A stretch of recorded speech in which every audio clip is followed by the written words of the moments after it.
পাটক্ষেত থেকে উদ্ধার ষষ্ঠ শ্রেণীর ছাত্রীর নিথর দেহ।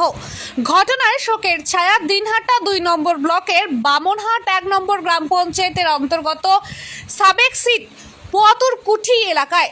পরিবার সূত্রে জানা গিয়েছে, বুধবার সকাল প্রায় 11টা নাগাদ ওই নাবালিকা বাড়ি থেকে বেরিয়ে যায়। যাওয়ার পর আর ফিরে আসেনি।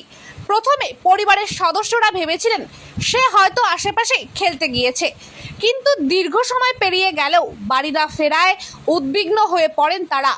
এরপর স্থানীয় বাসিন্দাদের সহযোগিতায় শুরু হয় ব্যাপক তল্লাশি।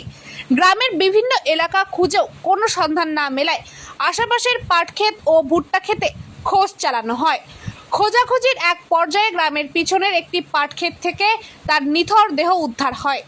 খবর পেয়ে দ্রুত সাহেবগঞ্জ থানার পুলিশ ঘটনাস্থলে পৌঁছে দেহ উদ্ধার করে তদন্ত শুরু করে।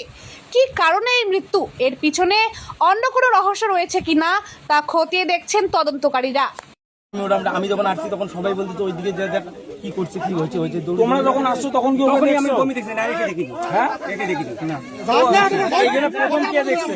প্রথম যেগুলো দেখছে সেগুলো উঠে জন্য আসছে, তারপরে পরে যেই খবর তখন আমি আসছি, তখন থেকে এগুলো চেক করার পরে বমিতেও দেখলাম।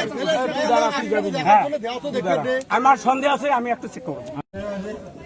প্রথম থেকে বলি, আমি যে প্রথমে ধাপড়া গেছিলাম সকালবেলা ধাপড়া গেছিলাম। ওখানে যাই আমার বোনের স্কুল সার্টিফিকেটের জন্য। আমার বোনের বাড়ি থেকে আমি আসছি চৌধুরীহাট সার্টিফিকেটের জন্য। চৌধুরীহাট থেকে আসিয়ে এসআই অফিস থেকে আমি ওখানে যোগাযোগ করে তারপরে আমি বাড়িতে ফিরছি 2-2:30টার দিকে বোধ হয় এইরকম হবে। আর আসি শুনি ও 10-10:30টার মধ্যে ও জামা সেলাই করে আনছে। আনার পরে জামা কাপড় রিটার্ন বাড়িতে রেখে তারপরে ও গেছে বাড়ি থেকে। যাওয়ার পরে ওর মা, আমি আসলাম, ওর মা বললো বলে আমার ও তো নাই এখনো, দুপুরবেলা খাওয়া দাওয়া, সকালবেলা সেইরকম খাইও নাই। তা 10টা থেকে 10:30 থেকে ওই মেয়েটা নাই। তা আমরা জানি ও আছে এদিকে, হ্যাঁ এদিকে খেলাধুলা করতেছে, আসি স্নান টান করে খাবে। তো এখন খোঁজ নিতেছি, মেয়ে নাই। পরে অনেক দূর জায়গায় ঘুরলাম, না কোনোখানে নেই। পরে ওই যে পাট বাড়িতে যায়। পাট খেতে কখন দেখলেন? এই মোটামুটি কখন হবে? 4:30। কি নাম? হালিমা খাতুন। আপনার কি হয়? আমার মেয়ে। আপনার নাম কি? আমার নাম হযরত সিকদার। প্রথম দেখলো কয়েকটা ছেলে পাঠাইছি, সন্ধ্যা লাগিয়ে গেছে। যখন এই দিকে ওদিকে মানে আত্মীয় স্বজনকে খুঁজে পাইলাম না, তখন কিছু চেংড়া বাড়া পাঠালাম যে দেখো পাট খেতে যে ভুট্টে বাড়ি টাড়ি জঙ্গল টঙ্গল খোঁজ করো। সন্ধ্যা লাগিয়ে গেছে, এই খোঁজ করবে আসিয়া এইখানে। কখন নিখোঁজ হয়েছিল? এই খোঁজ হলো এই ঘন্টা 1-1.5 ঘন্টা 2 ঘন্টা আগে। 2 ঘন্টা আগে।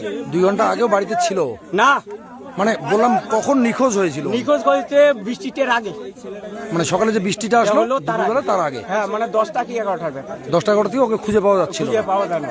আচ্ছা, সব জায়গায় খোঁজার পরে এই যে মানে 2 ঘন্টা কি 2.5 ঘন্টার আগে মানে পাট খাত গুলিয়া বা ভুট্টে বাড়ি জঙ্গল ঝাড় এগুলো খোঁজা শুরু করে। আচ্ছা, এই আসি দেওয়ার পরে এইখানে চানা বাড়া গুলি আসে। কিছু কি সন্দেহ, কোনো সন্দেহ হচ্ছে? সন্দেহ কি, দেখেন ওখানে গরিব বাচ্চা খাইছে, এই বাচ্চা কোনো স্কুল পড়ে বাড়িতে থাকে, কোনো কিছু জায়গায় যায় না। এই যে কিভাবে একে নিয়ে এসলো মানে কেউ ভাবতে পারতেছি না। আপনার নাম? সালাম শিকদার। এই জায়গাটার নাম? এই জায়গাটার নাম হলো পোয়াতুরকুঠি।